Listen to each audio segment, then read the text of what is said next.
BBOR, Black Box Online Radio, coming to you from West Virginia at heart and from around the globe. And hello, Nedheads. Hello, Black Box Battalion. Today is Monday, another Zodiac Monday. Welcome to the show. How's everybody doing? On this episode of Zodiac Monday, I will be rejoined by Michael Butterfield, who is going to talk to us about his new book, The Zodiac Killer, The Search for America's Most Elusive Murderer, as well as talking about all things Zodiac. And please stick around until the end, because we're going to do a Q&A session where I respond to your questions and comments. I'll get to your supporter shoutouts, and of course the award for the comment of the week. But without further ado, I'd like to welcome Michael Butterfield back to the program. Genetic profiles there are, then they would have to try to narrow that down using forensic genealogy and try to find who that person is. Then they would have to find out whether or not that person is a viable suspect, what they were doing at the time that the letters were sent. And then you'd have to ultimately see if there's any connection between the people who are identified by these profiles. Are they people who didn't know each other, which would raise questions about why their DNA is on that? Or were they people who had some common connection, like did they all know Arthur Lee Allen or some other suspect? And if that was the case, then you'd have to find out, well, did they just, harmlessly lick a stamp or an envelope for someone, or was there more to it? And in order to determine that, you'd have to do some serious investigation, and you'd hopefully have to talk to the people involved. And the sad fact is that those people may not be alive anymore. So it's a very complicated issue. I won't pretend to be an expert on the DNA issues. But at the same time, I also think that you can make certain inferences from the evidence that's out there. Whether or not that information is reliable or not, I can't say. But I do think that law enforcement is not going to tell us everything that they're doing. If they find some DNA on a Zodiac letter, even if they found the same person's DNA on more than one letter, that isn't going to be sufficient for them to have a press conference and announce that the case has been solved. So they would have to find some other evidence to implicate that individual. And they're not likely to name that person in public without some serious evidence. So it's possible that they may have found DNA. They may have found DNA that they believe belongs to the killer, but they can't tell us about it. So it's also possible they haven't found anything and the DNA isn't leading anywhere. I remain optimistic about the possibilities of DNA helping to either identify the killer or alternatively help us solve other mini mysteries about the case, like identifying Donna Lass, the skull that was found, identifying that as her skull, and what happened in Riverside when they supposedly used DNA to identify a person who was responsible for some hoax letters in that case. So DNA is a very complicated issue in this case, and I don't think that anybody can speak with any definitive clarity about what's going on because, again, I think a lot of that information hasn't been made available to us. So we've been talking about some of the evidence that has been obtained. Then the DNA, of course, is mostly dealing with possibilities from the letters, but we also talked about the fingerprints that were on Post-Stein's taxi.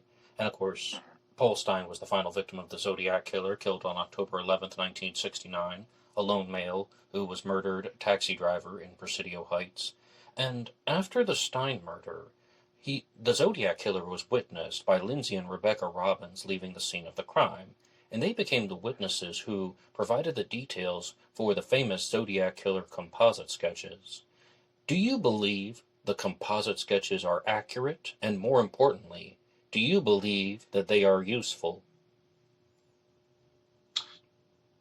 Well, I think they're largely accurate. I mean, we can only go by what those witnesses said, and they provided a description that they felt confident about.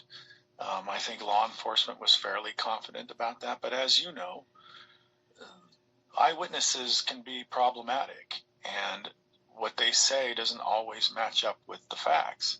I'm not saying that's the case here, but I do think we have to remember that it's possible that that description is fairly accurate, but that sketch, as you know, is not a photograph. It's based on someone trying to listen to the witnesses, describe that person, and trying to reproduce the likeness as best as they can. And when they're done, normally they show the sketch to the witness and say, how does this look? Is this good? Is this a good match for your description? Is there anything you think we should change or anything that you think is wrong? And so they do their best. Whether or not that sketch is helpful is another issue altogether. I think Dave Toschi at one point, didn't he complain about that damn sketch, that years later? Because even if that sketch is accurate, it's basically a snapshot of that one night. The killer could have changed his appearance. He could have altered his appearance for that crime. He may have looked different before that crime. So I don't know how useful it is. Unfortunately, the way that the killer is depicted in that photograph is a white male with a crew cut and horn-rimmed glasses. And that was not a unique look back in 1969. All you have to do is look through school yearbooks or newspapers to see that a lot of people looked like that back then. So I don't know how useful it would be, especially decades later. So we're talking about the witness descriptions after the Stein murder, and one thing that I really wanted to discuss with you is not from the Robbins kids, but it's from another possible witness sighting that happened shortly after that, and that is the sighting of the Zodiac killer from Officer Donald Fouke and Eric Zelms. Although Eric Zelms was not able to contribute a lot to the discussions, he passed away a couple months after the murder on January 1st of 1970. But Donald Fouke was a witness who was a member of law enforcement, and he provided some very, very bizarre statements about the Zodiac killer. And the stuff that I've been exploring most recently has been that Donald Fouke has changed his story multiple times.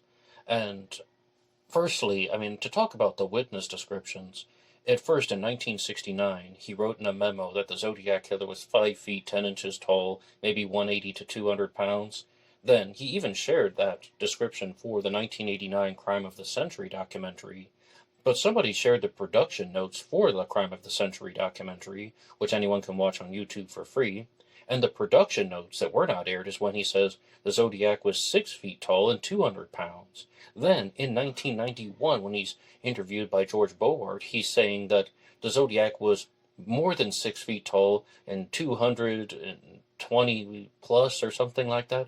So he's changed his story multiple times, not only about the physical description of the alleged Zodiac that he saw that night, but also where the Zodiac was going, which direction the Zodiac was walking in. And you must be familiar with all of these inconsistencies when Donald Fouke's claims about the Zodiac. What do you think about it? Well, eyewitness descriptions are notoriously unreliable, and they don't usually get better over time. I don't know why Don Chaney changed certain aspects of his description of the killer. You mean Donald Fouke? I'm sorry, I'm Don Fouke. I don't know why he changed those, and I don't know if he thought that if his recall had improved and he thought that this was a more accurate, or if he was mistaken in his recall, like he had thought it was something other than what he had originally said. I can't really say for sure. What I do believe is that I think Don Chaney was trying to tell the truth in the beginning about what he saw and what the killer looked like. And you mean Donald Fouke once again? There wasn't really any benefit for Fouke to change that story. So, I know that there are a lot of issues people have with the statements that he's made later on about whether or not he saw the Zodiac walking up some steps, or whether it was at Washington, or whether it was at Jackson and Maple Street, or whether he saw him at the house further away from that. There are a lot of issues people have raised about his statements. I can't answer for him. I don't know why he changed things that he did, but I tend to believe that his original statements were probably the most reliable. And I think that's probably the case with most witnesses. what they said at the time is probably more reliable than what they would say decades later. Now, I know you might not have the answer to this next question, but Officer Fouke allegedly saw the Zodiac on October 11th of 69, right after the murder of Post-Stein. But the Fouke memo doesn't come until November of 1969, practically a month later. Why do you think Officer Fouke waited so long to come forward with his information?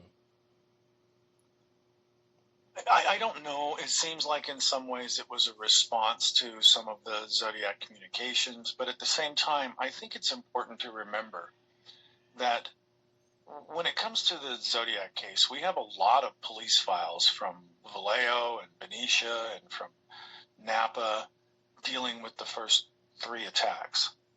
When it comes to the San Francisco Police Department, there's very little documentation available to the general public. We don't know for sure that Don Fouke waited that long to report what happened.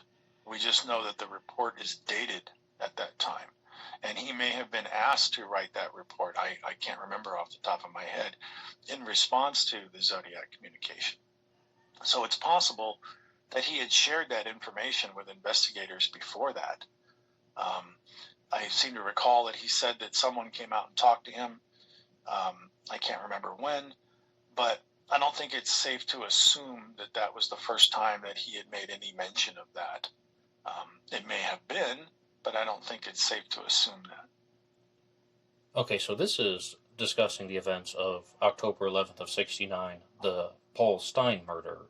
Then, do you believe the Zodiac ever killed again? And you can be as general as you want. You just say there's insufficient evidence. No, I don't. Oh, yes, I do. Here's a possible example. What do you think? I don't see any reason to believe that he did after the Stein murder. Although I could be wrong about that. As you know, he sent a letter where he said, I'm not going to tell you when I commit my crimes anymore. They're going to look like, robberies and fake accidents and killings of anger and things like that. I tend to believe that that was a moment of him protesting too much. I think he was trying to compensate for the fact that he probably wasn't killing anymore, but he knew that he needed people to believe that he did or that he would in order to maintain his persona and his credibility. I tend to believe that he didn't kill after that. Again, I'd love to be wrong about that if someone could provide any solid evidence. But I don't see any reason to believe that he continued killing after that. And I don't think that the crimes which have been raised as possible Zodiac crimes after that, I don't see sufficient reason to believe they're connected. All right, though, but what do you make of the story of Donna Lass? Because multiple Zodiac sleuths center their investigation into the Zodiac on Donna Lass. They look at the greeting cards that were mailed in 1970 and the Pines card in 71. They look at clues in the letters and ciphers. They just want to zone in on that possible crime, the abduction of Donna Lass on September 6th of 1970, which ultimately led to her murder. And do you think the Zodiac killer was trying to take credit for the murder of Donna Lass? Or are these just inferences and implications that people are making where they're seeing what they want to see in the evidence? I think something close to the latter is more likely. I don't see any evidence to indicate that the Zodiac had anything to do with the disappearance of Donna Lass. I don't believe that card sent in 1971 is a direct reference to what happened to Donna Lass. I can see why people have interpreted it that way and why they might think that it's a hint or a clue. I just don't see any reason to go beyond speculation about it. I don't think that there's sufficient evidence for anybody to say that they can claim definitively that Zodiac was involved. And I think it's telling that the people who are involved in her, investigating her case don't believe that there's a connection either. It's important to remember that she disappeared. And while the Zodiac did say, I'm not going to tell you, what I do, and that I'm going to change the way I do things, the Zodiac had never abducted a woman and taken her away, and her body was never found. You could argue he changed his MO, but you could also argue that the MO is different, and therefore there's not sufficient reason to link him to that crime. So I think it's part of what we were talking about earlier. I think a lot of people feel a need to connect the Zodiac to other crimes, and that's just probably one of the easiest targets. That's what you might call low-hanging fruit, because of that postcard and because of the way that postcard had been interpreted over the years. It seemed like a natural progression for people to look for a case in that area and then automatically assume that it must have been what Zodiac was talking about. I just don't see any sufficient evidence to reach that conclusion, let alone be certain about that conclusion. So then if we're going to talk about abductions, there is an attempted abduction that the Zodiac directly took credit for, even though he's not using extremely precise information, and that's the attempted abduction of Kathleen Johns on March 22nd of 1970, before Donna Lass. And what some people do is they say, okay, after the Stein murder, the Zodiac's saying that he's going to reshape his criminal behaviors, and he's switching from just being this person sneaking up and firing the gunshots, or even at Lake Berryessa with a confrontation, to someone who is now going to start abducting women. He tried with Kathleen Johns, and she was able to get away from him, but he tried with Donna Lass, and he was successful. And what I think is much more important to talk about is, do you believe that the Zodiac killer tried to abduct Kathleen Johns? Wow. After all these years, you think I would be able to give you a better answer, but the answer I would give you is I don't know. I think there's good reasons to conclude that he may have. There's good reasons to conclude that he may not have. Then there's the questions about what actually happened that night. Did the Zodiac commit that crime? Did he say these strange things to Kathleen Johns, or was this someone who was not the Zodiac who just picked her up and there was a misunderstanding? She said that later on she attributed statements to the man that night that she didn't mention to the police the first night when she was interviewed after that. There's reasons to question her story. There's reasons to believe that it may be true, but it wasn't the Zodiac. There's reasons to believe that it was the Zodiac.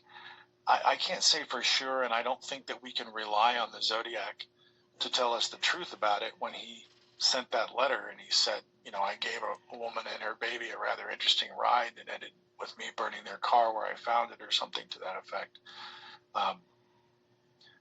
That remains one of the more troubling aspects of the case. Now, you could argue, I guess, that if he did do that, then it wouldn't be such a stretch for him to abduct Donna Lass. I don't think that you can make that natural progression from one to the other. They are different in many ways. And I think with Kathleen Johns, if we are to accept that what happened that night is as she described, we can't ignore the fact that later on she identified Lawrence Kane as the person that she encountered that night, Lawrence Kane being a Zodiac suspect. So if it happened, was the person actually Lawrence Kane? Was Lawrence Kane actually the Zodiac? Does that mean that the Zodiac was involved in the abduction? There's a lot of steps there that complicate this issue in many ways. Now, I'm going to ask you a question that is not directly linked to Kathleen Johns, but one possible explanation is that sometimes people get locked into their stories. If they start out, with saying a particular story, even if it's not true, they get locked in, and then they can't back down from it, even when they're interviewed, even decades later, and they just cannot do that because it will destroy their reputation, and it could also have legal implications on their lives at some point. And again, I'm not saying that this is all about Kathleen Johns, but have you experienced that in your years following the Zodiac Killer mystery?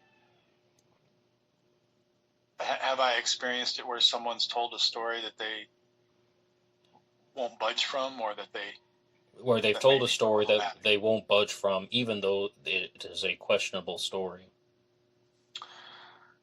Well, I would think that Don Chaney falls into that category. Fair enough. There's various statements that people have made to me over the years that you might question, but I can't say that there's a lot of examples of somebody who told a story that flew in the face of the facts and they refused to budge from it. I mean, one of the things that pops into my mind is that when I was interviewing Armand Pellicetti, who was the first officer to arrive at the crime scene in San Francisco, I was talking to him about Don Fouke. And at a certain point, Armand Pellicetti said that he remembered that Fouke had confessed to him that he had actually stopped the Zodiac killer that night and let him go.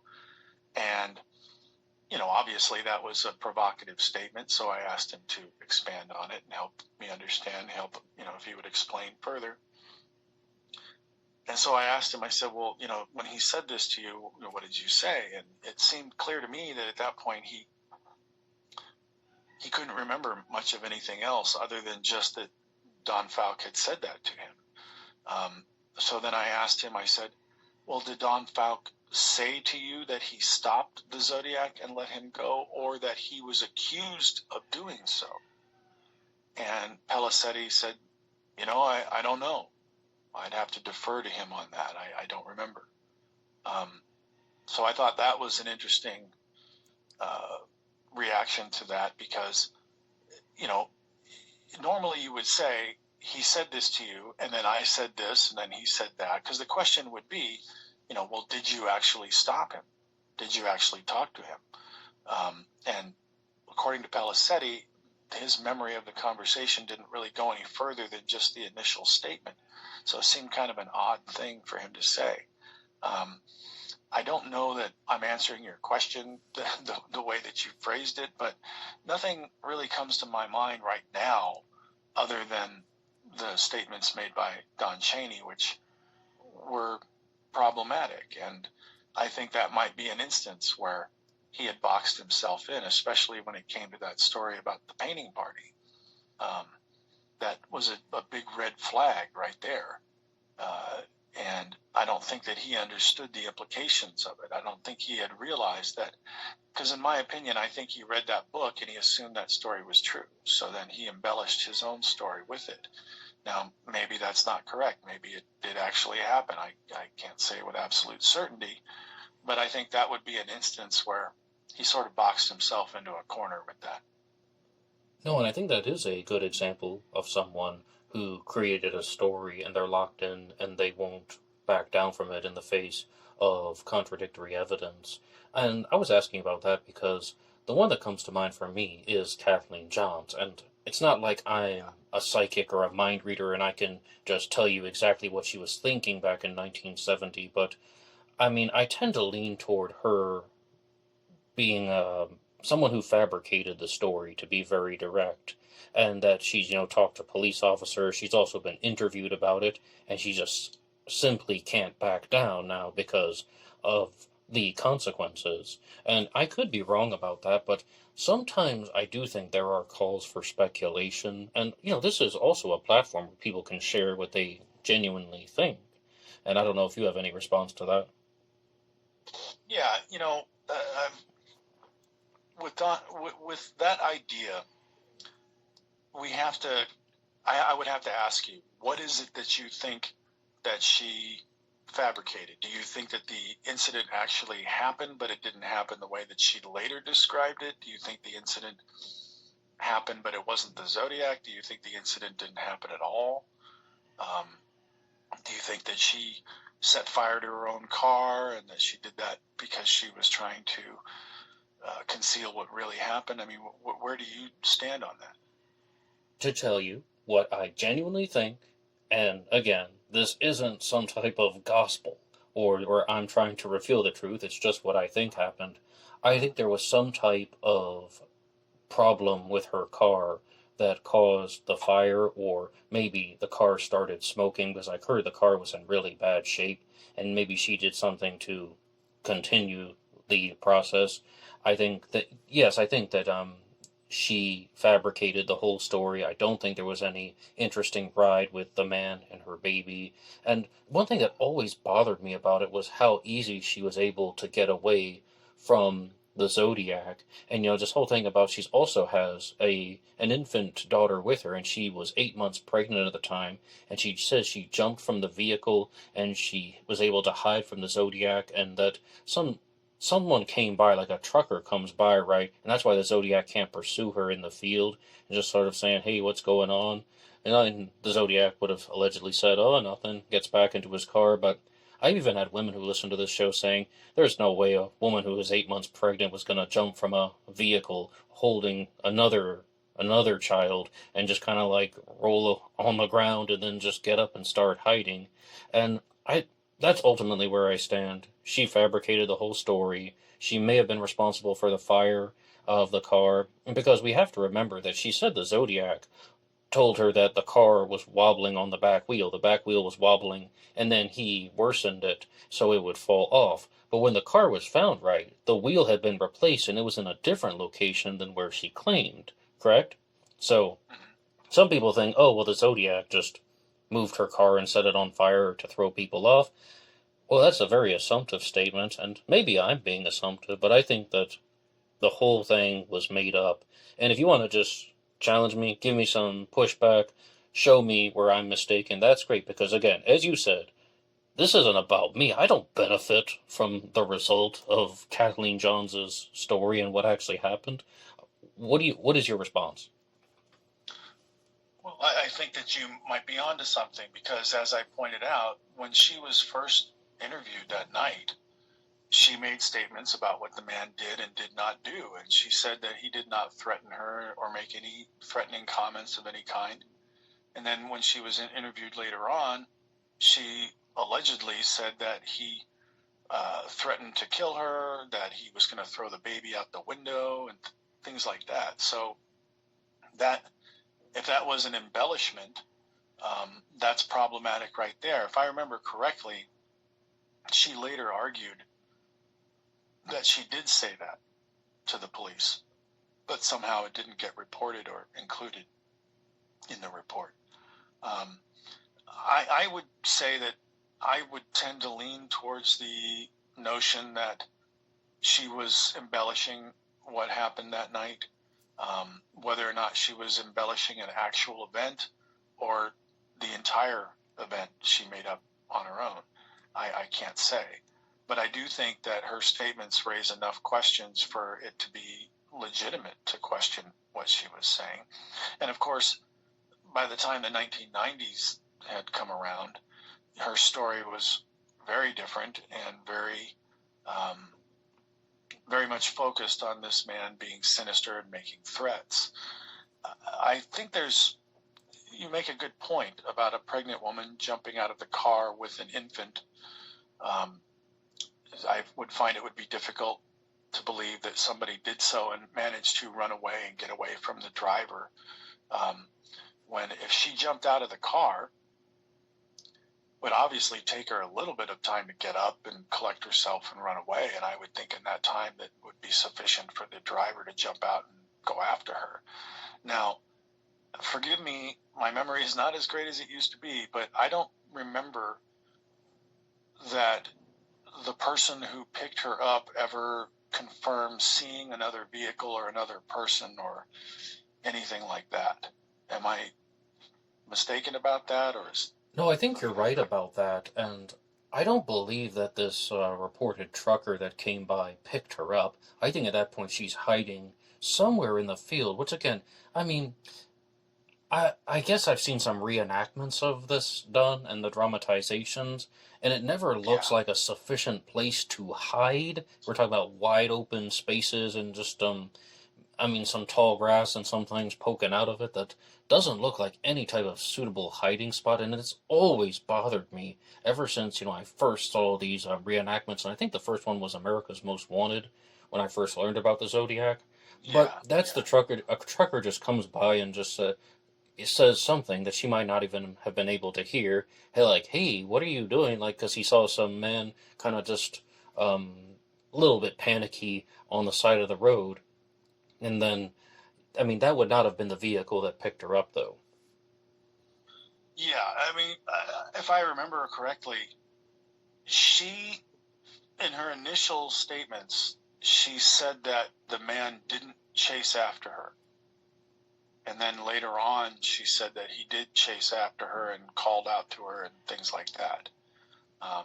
If I'm mistaken about that, I'm sure someone will correct me.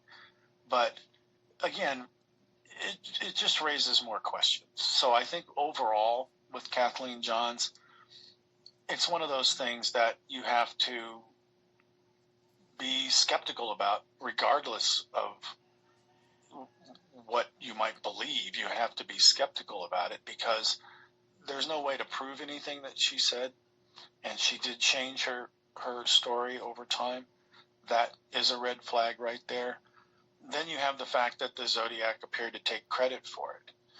And if he didn't, if he wasn't the person who abducted her that night, or if he wasn't the person who gave her a ride,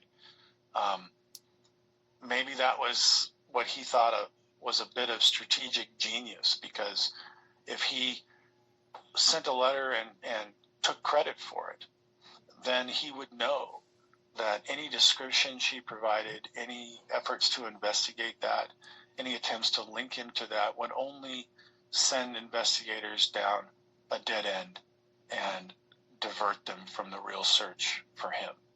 So he may have thought that was a strategic decision to take credit for it, knowing that anytime she would identify that person or describe that person, that it wasn't going to be him, and that would ultimately serve his needs and divert police investigation away from him. See, that's one thing about the Zodiac Killer that I do stand by, and I don't mean to give him any compliments, but I do think that he was smart and that he was an intelligent individual. Some people think that he was just a buffoon that got lucky or that he was a dumb guy, but I don't just mean, smart in terms of having a reasonably high IQ. Someone who would make those types of either strategic decisions or some type of strategic calculation. And this would get down to analyzing the behaviors of law enforcement, even someone to the point where they might be thinking, you know what, a couple months have gone by, right? And they never arrested the guy. He reads the newspapers daily, which I definitely think the Zodiac did, and I don't even think that's a controversial statement in terms of profiling, that he was an avid newspaper reader. Nothing came up about it. So he's like, you know what, I'm just going to take credit for it, because if they haven't found the perpetrator in that incident and in this long, then I can, and I'm going to get away with it. You brought up another supporting point to that. If he does that, then, and Kathleen Johns is able to identify the perpetrator, then it's not going to be him, right? So then it's like, I'm off the hook. I'm never going to get caught. Yeah, I think, I don't know how smart the Zodiac actually was. I don't think he was a buffoon or anything like that. But I think he was at least smart enough to play that out in his head and say, well, it wasn't me, but they think it's me. So as long as they keep thinking it's me, that's going to lead them away from me. And, we don't know if he, just like you said, if he was just reading the newspapers and decided, or if it was just a reaction. Oh, look, they say it's me. All right, I'll say it's me. I think it's important to note as well that when the Zodiac took credit for that, it was during a time when the Zodiac was being linked to all kinds of crimes, as you had mentioned earlier. So there's something to the fact that the Zodiac appeared to take credit for 6 specific crimes: the murders on Lake Herman Road, the shooting at Blue Rock Springs Park, the stabbing at Lake Berryessa, the murder of the cab driver in San Francisco, the Kathleen Johns incident, and then he appeared to imply that he was responsible for the unsolved murder in Riverside. Those 6 crimes all remain unsolved. So it's kind of odd that he was able to claim credit for 6 crimes and they all remained unsolved. I believe he was connected to the first 4, but I think that he was at least smart enough to know that padding his resume not only made him look more sinister in the eyes of the public, but it would also confuse everything. So there may be a part of him that thought about these things, as I said, strategically, and made a decision to do that. There also may be an element of the Zodiac feeling inadequate or insecure and needing to pad his resume in order to make himself look more important than he actually was. With Kathleen Johns, that certainly worked. Sending that letter, he may have been watching the news and noticed that no one was arrested for it and decided to take credit for it. It's also possible that he may have just had a knee-jerk response to it, that, look, they say it's me, all right, it's me. I don't know for sure, but I do think that I do think that you're right in the sense that he was following what was going on and may have been making those decisions based on the outcome or the lack of an outcome that he saw in the media. All right, though, and as this interview winds down, there's something very important that I would like to ask you, and that is that you've been the webmaster of ZodiacKillerFacts.com for a very long time. You've followed the Zodiac Killer case longer than most of us out there. But one thing that sets you apart from a lot of the other Zodiac sleuths who have followed the case as long as you have is that you do not attach yourself to any particular suspect, and you have observations, but you don't necessarily attach yourself to one giant theory that encompasses everything. And what I would like to know is, what altered your thinking over time that made you sort of in the middle on all of these issues, or what made you separate yourself from the suspects and your explorations into the Zodiac case took a different turn? What would you say? Well, I think there are several reasons for that. One was that, in the early days, when Graysmith's book first came out, initially I thought, oh, wow, this looks like this is the guy.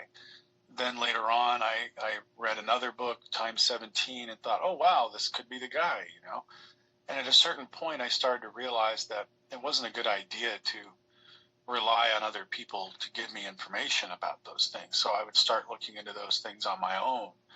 And I think the main reason that I didn't glom onto any particular suspect is because I don't think there's any suspect out there where the evidence is sufficient to believe that they were the Zodiac. So for me, I want to be neutral as much as possible, but I'm still human, so I still have opinions and beliefs and can still, it's sometimes not so much anymore, but I used to be able to be convinced by someone that, oh, this sounds like a good case. But I discovered that the more you look into things, the less it looks like those people are the Zodiac. Like I said with Arthur Lee Allen, a lot of those things fall apart under scrutiny, and that's very much the case with a lot of other suspects and theories. So the main reason that I don't have a suspect is because I don't see any suspect who's worthy of believing they were the Zodiac, because the evidence just isn't there to support it. If someone came up with sufficient evidence to implicate someone, I'd be on board with that.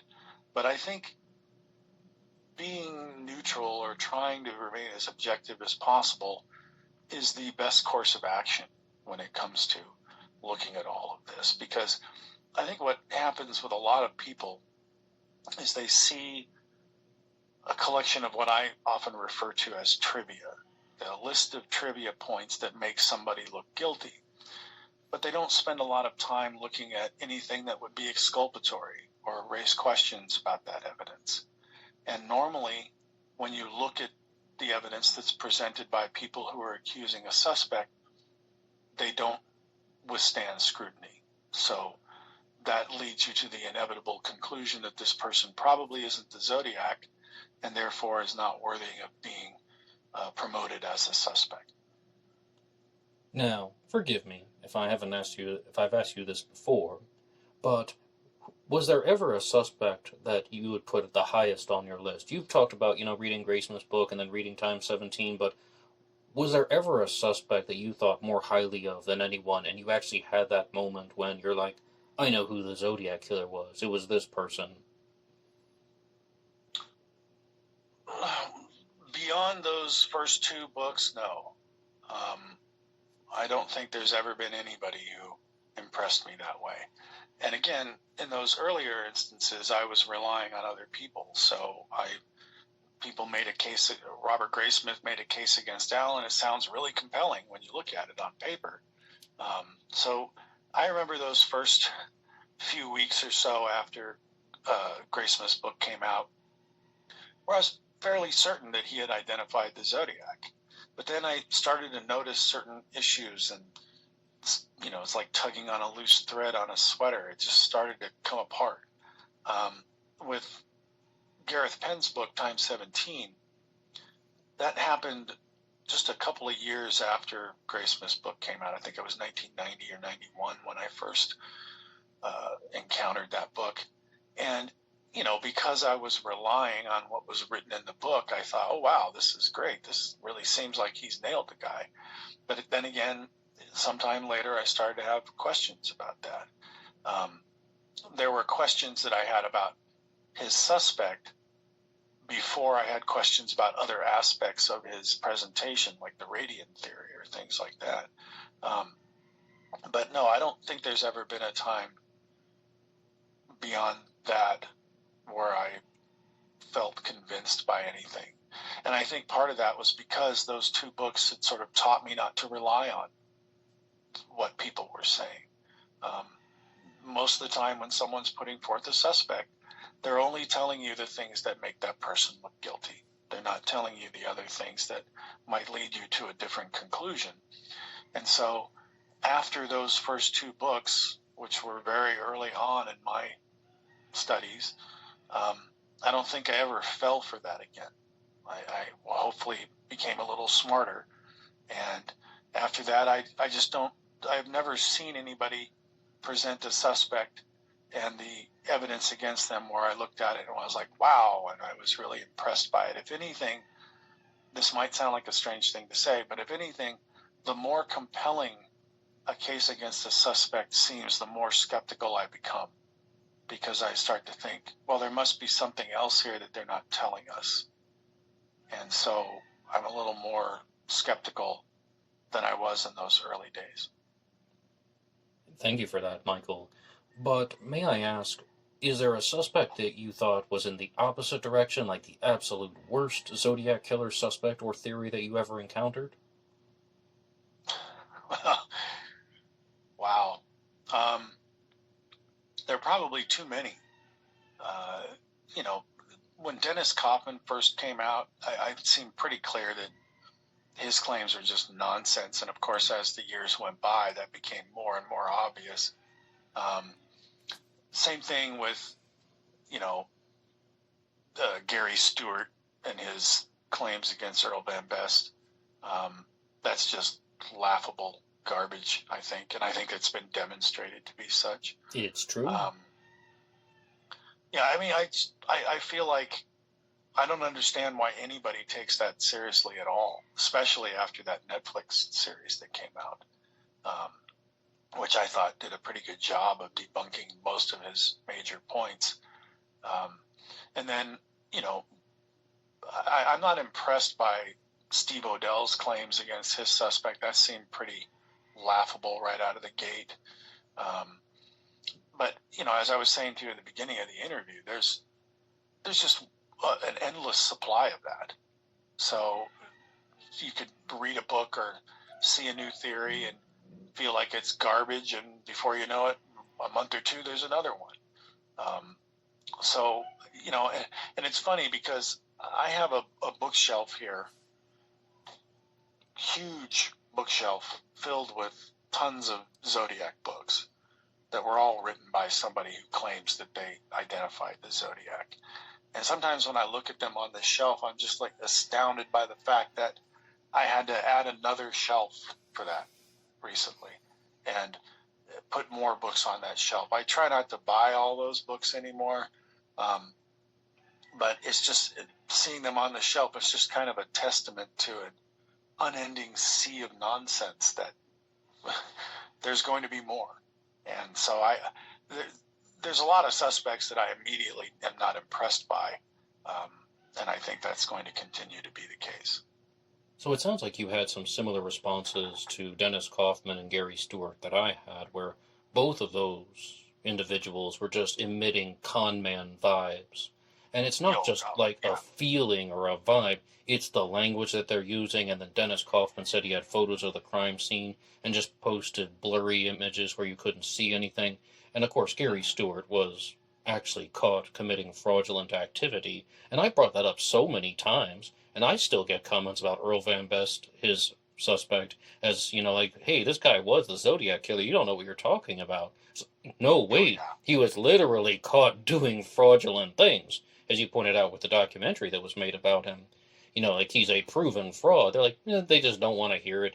So part of me just thinks that that's some people going along with a loud personality. Even someone who isn't extremely charismatic or likable, they're just being very loud about all of their observations. But oh yeah, it doesn't matter. They don't care what somebody like you or I think.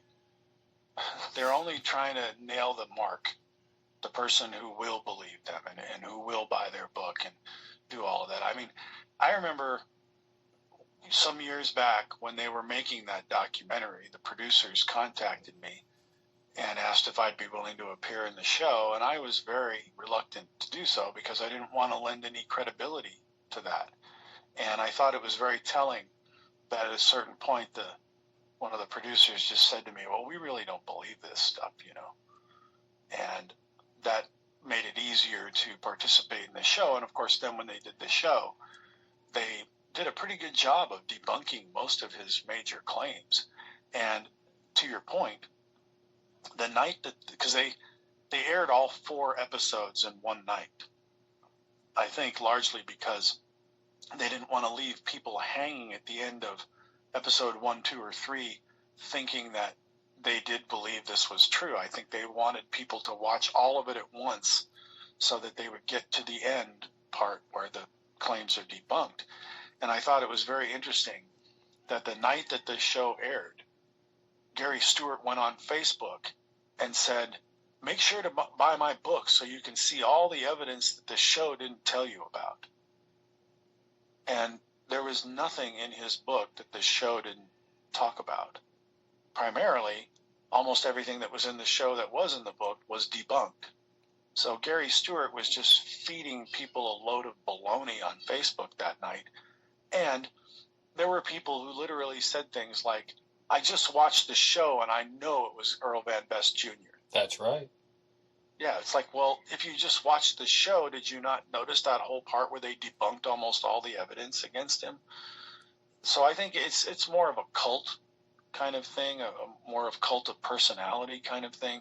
Somebody liked Gary Stewart, they liked his story, and that's what they're going with. They don't want to hear anything that diminishes that story or debunks that claim.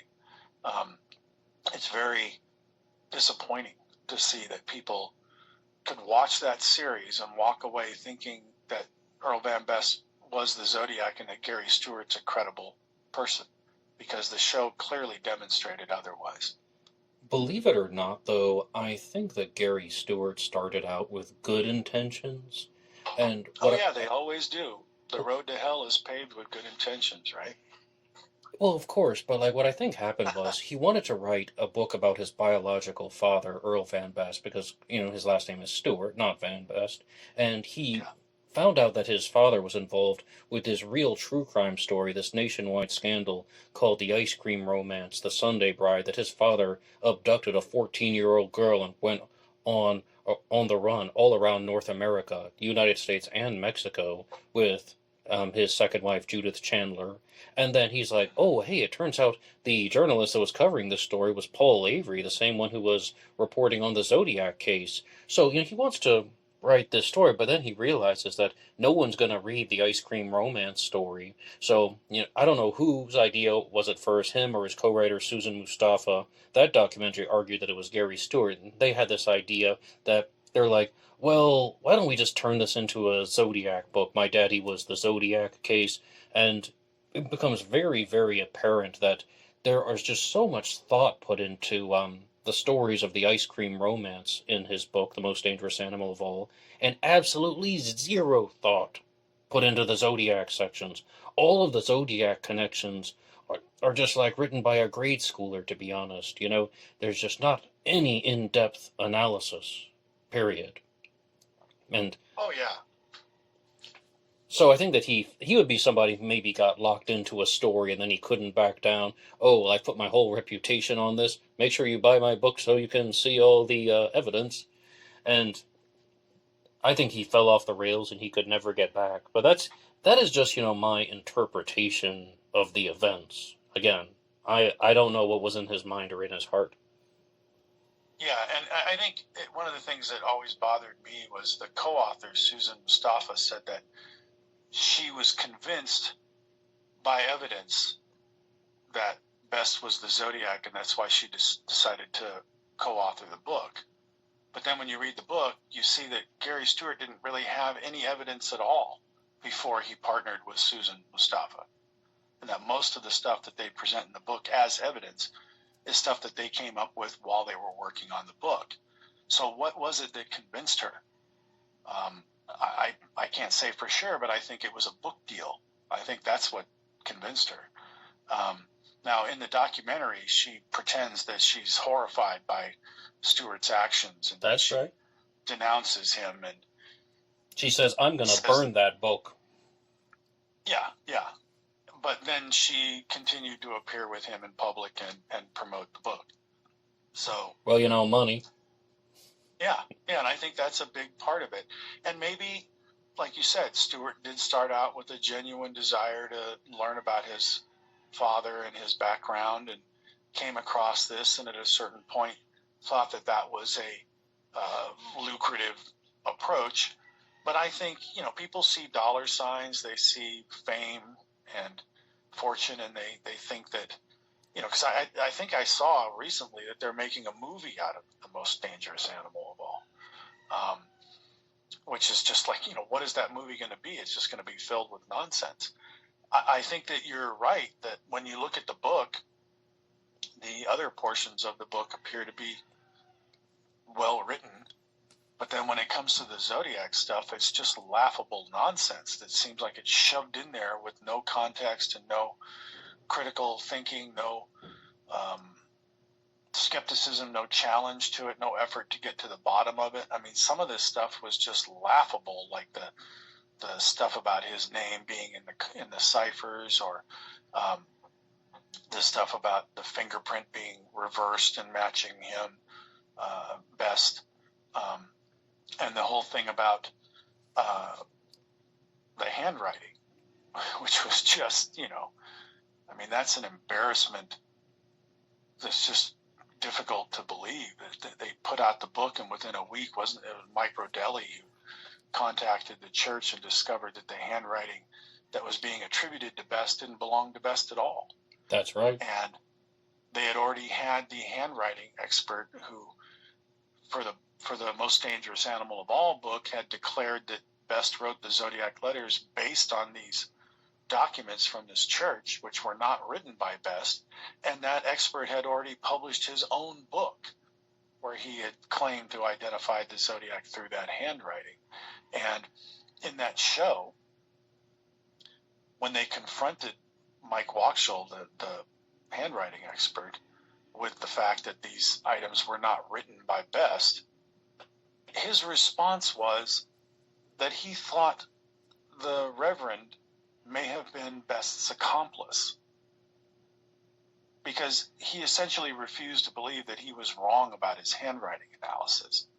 And so instead of saying, wow, it looks like I was wrong about that, now he concocts this ridiculous theory where now he's also accusing this reverend of participating in this murder scheme with no evidence whatsoever other than his mistaken conclusions about the handwriting. And I wrote a review of that show, and I refer to that as one of the most jaw-dropping moments of stupidity I have ever witnessed in my life. Because for a guy to say, well, maybe the Reverend was his accomplice, it just shows you the abject failure on his part to just deal with facts and reality. That's a perfect example of what you were just talking about somebody who boxed themselves in and refused to admit that they were wrong. Instead of saying, well, if that's the case, that handwriting doesn't belong to Best, I guess I'm mistaken and I'll have to reevaluate my conclusions. Instead of doing the responsible thing like that, he just immediately starts accusing someone else of murder with no evidence whatsoever. So, yeah, that entire episode, from book to series to whatever's coming next, is just shameful. Well, and it's like, they released 2 books, as you said, that by Michael Waschel's own admission go hand in hand. So it seems like somebody along the way decided that, oh my goodness, we've got some flames burning here. People are taking notice of this. And like Michael Waschel had just released his book, The End of the Zodiac Killer Mystery. And it'd be very, very hard for him to just kind of back down from the facts, but the responsible thing to do would be to say something of the sort, like you just described, when he was faced with the contradictory evidence that Earl Van Best didn't sign the marriage certificate. But the exact opposite happened, and then they just keep furthering the narrative. And it really is more shocking that no one cared, other than people who closely follow the Zodiac mystery. They cared. But, casual followers, not so much. But may I ask, though, Michael, have you followed the recent story about John Charles Trefil as a Zodiac suspect? I'm sorry, who did you say? John Charles Trefil. He's being accused of being the Zodiac by his daughter, Galena Trefil. I don't think I'm familiar with that one. It's another similar story where she claims her father was the Zodiac, and she has deathbed confessions, and she played the confessions on YouTube, but you can only hear her questions. You can't hear his answers. They are inaudible. Her father's still alive, but he's on his deathbed, and again, I just had to walk away from that story, to be honest. Well, it doesn't surprise me based on what you just said. That's the daddy did it syndrome is really bad nowadays. I mean, the list of people who are accusing their fathers, their stepfathers, their relatives, it just continues to grow as time goes by. And none of them ever present anything that's convincing. It's usually stuff that might sound good until you look into it. And from what you just told me, which isn't a lot of information, but what little you just told me already raises a bunch of red flags, because if it's based on a confession, where is this confession? Why can't we hear it? Why can we only hear your part of the conversation? Wouldn't that confession have to be bolstered by some actual evidence? And I didn't hear any evidence in what you just said, and I'm guessing that they don't have any, because otherwise you probably would have led with that. So it sounds like it's just another example of the same syndrome that's become very popular in the last 15 to 20 years. And, with Gary Stewart's book, it's important to remember as well that, wasn't it HarperCollins that published that book? I don't remember exactly, but big time publisher. Yeah, whoever it was, they didn't release it for review before the actual release date, which is troubling right there, because it tells you that they knew there's something wrong with it. That's right, and they were called out on that from the start, and I forget the name of the first guy who said that, but he was just like, they just dropped it out there, right? And they're just... Yeah. So that just was another immediate cause for concern, red flag, but that really didn't work out too well. However, though... it's very telling that Mike Waschel thought it was appropriate to write an entire book where he claims to have ended the Zodiac mystery with his handwriting analysis, when that handwriting analysis was based on very little information and very few samples of handwriting, and even more important, that they didn't belong to Best. So it tells you something about him as a person and his credibility, his ethics, and his character, that he would decide to publish that book based on such laughable evidence, let alone declare with such certainty that it's the end of the Zodiac mystery based on that kind of stuff. And that's the main problem with all of these people, is that it's one thing to have a theory and to say, I think my dad was the Zodiac. It's another thing to go around declaring that you know for a fact that your dad was the Zodiac and you've claimed to have solved the case. That requires some real evidence to back up your claims. If you just believe that your dad was the Zodiac based on some bits of trivia or whatever, I guess, people can say, well, you're entitled to that, but you're not entitled to declare with certainty that you've solved the case unless you have some actual evidence. Yes, and I agree completely. But, Michael, you've had the opportunity to work on numerous true crime documentaries. Do you have a single documentary that you've been featured in that was your favorite? Wow. Well, depending on the outcome of the show, I thought that the show Very Scary People was pretty well done. But I would probably have to say that my favorite so far was the Mystery Quest show back in 2009. And the reason was that, I toured the crime scenes with Paul Holes, who at the time was not famous like he is now. He's well known for his work on the Golden State Killer case, but at that time he was relatively unknown, and they paired us together to tour the crime scenes with the original investigators. And so that was an opportunity, that a once-in-a-lifetime opportunity. I mean, being at the Lake Berryessa scene with Ken Narlow and having him walk us through everything that happened, where the footprints were, where they led to, that was invaluable. I mean, people would pay good money for that experience. And then at a certain point, when he started to recall what happened that day, he sort of went into this kind of trance where he just started rattling off all of these facts that they had accumulated during the investigation about the wing walkers, about, investigating people who had escaped from prisons because of the Zodiac story, the writing on the car door. I mean, he just went into this trance where you could tell he was just having instant recall. His whole way of talking changed because he wasn't trying to remember anymore. He was remembering. And that experience and the experience at Blue Rock Springs with Ed Rust and Lake Herman, those were invaluable experiences that, again, I would have paid money for.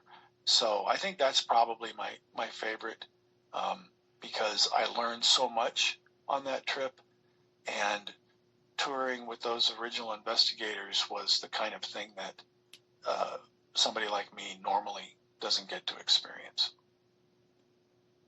Okay, and Michael Butterfield, do you have any final send-off for the listeners of Black Box Online Radio? Anything else you would like to say about your new book, and anything you would like to share with the audience? Just that the book is widely available now. The official release date was yesterday. Seems to be doing well, although Amazon seems to keep selling out of their copies and having to order more. So if you're interested in getting the book, I'd recommend you can go to my website, Zodiac Killer Facts, where there's links to where you can buy the book. And I would like to plug a recent show that I just did called The Consult, Real FBI Profilers. There are 3 former FBI profilers who host the show, and we did a 4-part episode about the Zodiac case where we discussed the 4 suspected Zodiac crimes, and at the end the profilers offered their opinions about the Zodiac, and I think that show turned out really well. I was fascinated to hear what they had to say, and I really enjoyed our conversation. So if you're interested in that, you can look up the consult on Spotify or Apple or anywhere where you hear podcasts, or if you need to, you can go to zodiackillerfacts.com, and on the first page there's a link there to the 4 episodes. I just wanted to do a shout out for that because that was a very unique experience, something that I really enjoyed and I think turned out to be very informative for anybody who's interested in the Zodiac case. And Michael Butterfield, thank you so much. Thank you, Ned. And once again, I would like to thank Michael Butterfield for appearing on Black Box Online Radio. This was the second part of the interview that I did with him, where he was discussing his new book, and the first one was called The Zodiac Killer, The Search for America's Most Elusive Murderer, and you can find that here on Black Box Online Radio. In case you did not hear part 1, I invite you to listen to it, but I always want these multi-part discussions on BBOR to be made available to everyone, where you can just jump right into the middle. And right now, I would like to get to your supporter shoutouts. You can support this channel at buymeacoffee.com, buymeacoffee.com/blackboxned88, and that allows you to make a donation or contribution to help the show, and anybody who makes a donation will get a shout-out on Zodiac Monday. And our first one comes to us from Batman66. Batman66, thank you so much for your regular and consistent support. And we also have River Prawn Pottery, another regular and consistent supporter, and CZ Guy. It wouldn't be complete without you 3 guys, Batman66, River Prawn Pottery, and CZ Guy. But we also have another very regular supporter named Classic Chevy Cat, who contributed on buymeacoffee.com. And Classic Chevy Cat says, I love that there is a community on your channel, and that we all get along, pretty much. And you guys can't see this, but there's an emoji of rolling the eyes, so that might be directed at someone. Have a great weekend. Try not to work too much. Thank you so much, Classic Chevy Cat. I greatly appreciate that. And I would also like to give a shout out to Dennis G. Dennis G helps find a lot of the images for the show, the images that you see going by on the screen here. And once again, thank you to everyone who really wants to just share something to help Black Box Online Radio keep going. And I told you guys that I wanted to add a regular segment to Zodiac Monday, and that is the award for the comment of the week. And this week it goes to Time Theory, who made the statement that this channel, Black Box Online Radio, is the premier Zodiac channel. That's the comment of the week, Time Theory, and this is actually a response to a statement from Tom Voigt of ZodiacKiller.com, who said that, the people who listen to this program never leave the comments section, and Time Theory said, well, where should we go? This is the premier Zodiac channel. Well, Time Theory, you get the award for the comment of the week, and there is another reason why I wanted to bring this up. I do greatly appreciate that, and I greatly appreciate every single person who wants to listen to Black Box Online Radio, but I cannot accept it that this is the premier Zodiac channel, which should be the premier Zodiac channel on YouTube. And in all seriousness, it should have been the Zodiac Killer channel, because that's what that one was designed for. The Zodiac Killer channel, which has since been deleted, because that one had suspect profile videos, documentaries, as well as, of course, the Interview with the Expert series. All of those things were available on the Zodiac Killer channel, but that channel has since been deleted, unfortunately, and it's shocking that it was almost a year ago. It feels like last month that I got the notification that the Zodiac Killer channel was getting shut down. But in all seriousness, Zodiac Killer Official might indeed be the premier Zodiac channel, if I'm going to be honest, because not only does it have a bunch of resources It also does have user-generated content, and Tom Voigt used to make these 7 or 8 minute videos, which were podcast segments, again, with images on the screen, and they were very well done, very well produced, they had very attractive thumbnails, and they were full of information. I thought that those things were great. But in terms of going to other channels to find information, I mean, I would hope that everybody watches the resources that are available on Zodiac Killer Official. It took me a long time to go through all of them, or most of them anyway, especially things like the 2002 primetime episode that talks about the Zodiac Killer DNA, and the 1989 Crime of the Century documentary, which I'll be talking about in a future episode of Zodiac Monday. And yes, I've discussed it before, but it's so full of information that we're going to see that it becomes very important to understanding the timeline of not only the crimes, but also the statements that have been made by the investigators. So those things are available on Zodiac Killer Official, but I do greatly appreciate this comment from Time Theory all the same. Now, I said I wanted to respond to the comments that you guys have left, and to be very clear, this is a Zodiac Killer news report with Michael Butterfield because he is talking about his new book and all things Zodiac. I had a guest on the program this week, but I am reading all of your emails, and I am reading all of your messages. And next week, Zodiac Monday will be done in a more traditional sense, where I will be responding to all of the things that you guys have said to me, all the observations that people have made, new Zodiac Killer videos, comments that you guys leave here on Black Box Online Radio, and just, of course, things in the media that are happening in relation to the Zodiac. So I know that I've been quiet about some of the emails that you guys have been sending to me at blackboxonlineradio at AOL.com, and that's because I had a guest on the program for the last 2 weeks, but I'll be talking a lot more about the more recent Zodiac news on next week's Zodiac Monday. And let's get to some of your questions and comments. Until Tomorrow 9 says, there are so many better questions to be asking him. And what this refers to is that such a shame that the time was spent in the interview is about spurious ideas instead of relevant facts. Again, what this is talking about is, in part one, I was asking Michael Butterfield about what did he think about the statements such as the Zodiac and Jack the Ripper are the same person, or the new claim that the Zodiac Killer and the New England serial killer are the same person. And I've said for a very long time on Black Box Online Radio that this channel is not solely focused on who was the killer. I will talk about all things Zodiac, and I brought up those subjects because I've been making videos on Black Box Online Radio since 2017, and even about the Zodiac Killer since 2017 here, and it frustrates me when I see some of these outlandish claims like the Zodiac is Jack the Ripper, the Zodiac is the New England serial killer, and Michael Butterfield has done it longer than I have, so I wanted to know his responses, like how does he feel about that? What does he think about it? Because I know that he disagrees with all of those statements. How does he respond to outlandish claims about the Zodiac that are almost certainly false?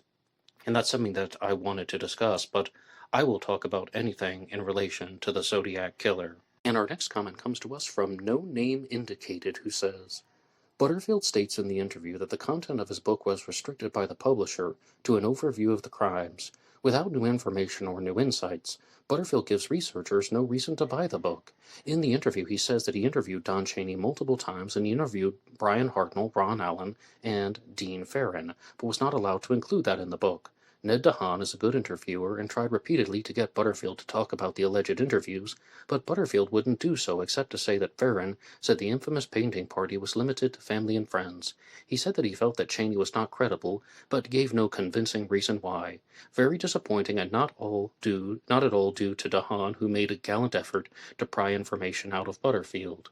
Now, this is something that also happened in part one, and the reason why it seemed like I was trying to pry information out of him was I was just surprised that he didn't want to talk about that. I thought that that was going to be the majority of the interview, because the book, The Zodiac Killer, The Story of America's Most Elusive Murderer, is one that he was asked to write by a publishing company. He said that very clearly in part one, and he had a page limit and a word count, so he couldn't say everything that he wanted to say about the Zodiac Killer. So I was just thinking, all right, well, now's your chance. I'm asking you, what did you want to say about the Zodiac Killer that was not included in the book? And I was really quite surprised that he wasn't forthcoming with it, because once again, if this is an opportunity for you to share what you really think, and we had no time limits for the interview, you can just share everything with me here. And the only reason I think someone would do that is maybe they want to share it with a different platform. And there's another reason, though, why I was asking about it, because Michael Butterfield completed a manuscript, by his own admission, in the early part of the 2000s, in the first decade of the new millennium, and that book did not come out, so of course I'm curious, well, what would have been in that book? How would you have done it differently? And I mean, those would be things that I would want to talk about if I were in his position, but I guess that everyone is different. But no name indicated, thank you for the comment. And the next question comes to us from Austin Martin, who says, Ned, have you ever interviewed anyone that was at the painting party? And Michael Butterfield talked about the painting party. You just heard that comment from No Name Indicated. Have I ever interviewed anyone who was at the painting party? No, I have not. And the single person that I would like to interview the most, though, is the man who was in that brown suit who was just sitting around by himself, allegedly, because he could be the key to everything, or he could be somebody who is most likely invented. And another person whom I'd like to interview who has passed away is Richard Hoffman, because, I mean, I would just want to talk to Richard Hoffman about all things Zodiac. The world would like to talk to Richard Hoffman about all things Zodiac, because he was accused of being a Zodiac killer suspect, but then, after the J-Foy videos came out, it became widely publicized, because that's what Jeremy Foy did. He took an existing theory, and then he shared it to a larger audience, via TikTok mostly, but then it got shared on YouTube, about how he believed that his grandfather, Richard Hoffman, was the Zodiac killer, and Robert Graysmith wrote in his 1986 book that Richard Hoffman attended the painting party. All right, I would love to talk to Richard Hoffman and try and sort these things out, but unfortunately, Richard Hoffman has passed away, and a lot of the secrets perhaps have gone to the grave, or what I honestly think happened is they're not secrets. I think that somebody like Robert Graysmith was being a little bit too frivolous with his writing style, if I can be very honest.